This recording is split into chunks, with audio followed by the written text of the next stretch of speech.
చాలా మంది అంటూ ఉంటారు కదండీ! నాకస్సలు టైం లేదు. నాకసలు టైమే కుదరట్లేదు అనే మాట ప్రతి ఒక్కరి నోట వింటూనే ఉంటాం. అప్పటి రోజుల్లో 24 గంటలే. ఇప్పటి రోజుల్లో కూడా అదే 24 గంటలు కదా! మరి టైం ఎందుకు ఉండట్లేదండి? అప్పట్లో ఉత్తరాలు పంపాలంటే కనీసం 2 వారాలన్నా పట్టేది. ఇప్పుడు ఒక్క 2 నిమిషాల్లోనే మనం మెసేజ్ పంపిస్తున్నాం, మాట్లాడుకుంటున్నాం. అప్పట్లో మనిషిని మనిషి చూసుకోవాలంటే ఎన్నో రోజులు పట్టేది. కానీ ఇప్పుడు వీడియో కాల్స్‌లో చూసుకుంటున్నాం. టెక్నాలజీ మొత్తం మారిపోతుంది.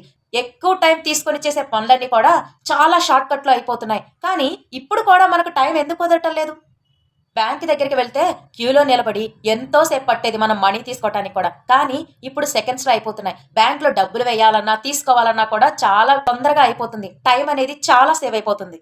హాస్పిటల్‌కి వెళ్లి చూపించుకోవాలన్నా, అక్కడ వైద్యం చేయించుకోవాలన్నా చాలా సమయం పట్టేది. ఇప్పుడు వీధి వీధికి హాస్పిటల్సే.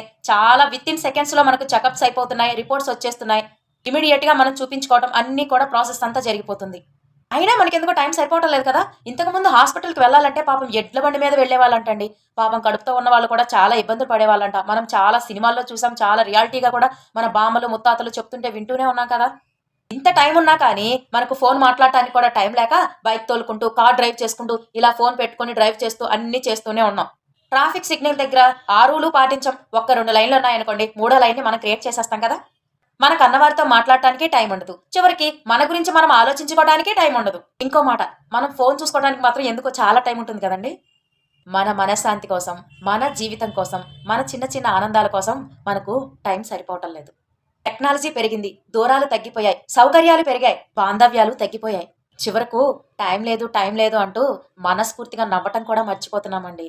ఇలా మీరు ఉన్నన్నాళ్ళు సమయం లేదు, సమయం లేదు, సమయం లేదు అని చెప్పి చివరికి ఒక టైమొస్తుందండి. ఆ టైంలో అనిపిస్తుంది.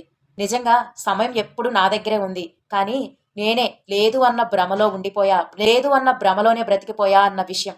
ఈ క్షణం నుంచైనా సరే మీకోసం మీరు బ్రతుకుతూ ఉండండి. మీ బంధాలను, బాంధవ్యాలను మర్చిపోకండి. మీకోసం, మీ మనశ్శాంతి కోసం చేయాల్సిన చిన్న చిన్న పనులన్నీ కూడా చేస్తూ పొండి. నిజానికి మన దగ్గర టైం లేదు అని అనుకోవటం నిజం కాదండి. అది ఒక అలవాటు మాత్రమే. మనం ఉన్నన్నాళ్ళు మన టైంని మనమే కేటాయించుకొని, మన మనశ్శాంతిని, మన సంతోషాలను మనమే వెతుక్కుందాం. టైం అయిపోయిన తర్వాత గడపటానికి ఏమీ ఉండదు. మీ ఫ్యామిలీతో సంతోషంగా ఈ 2026 సంవత్సరంలో కూడా హ్యాపీగా ఉండండి.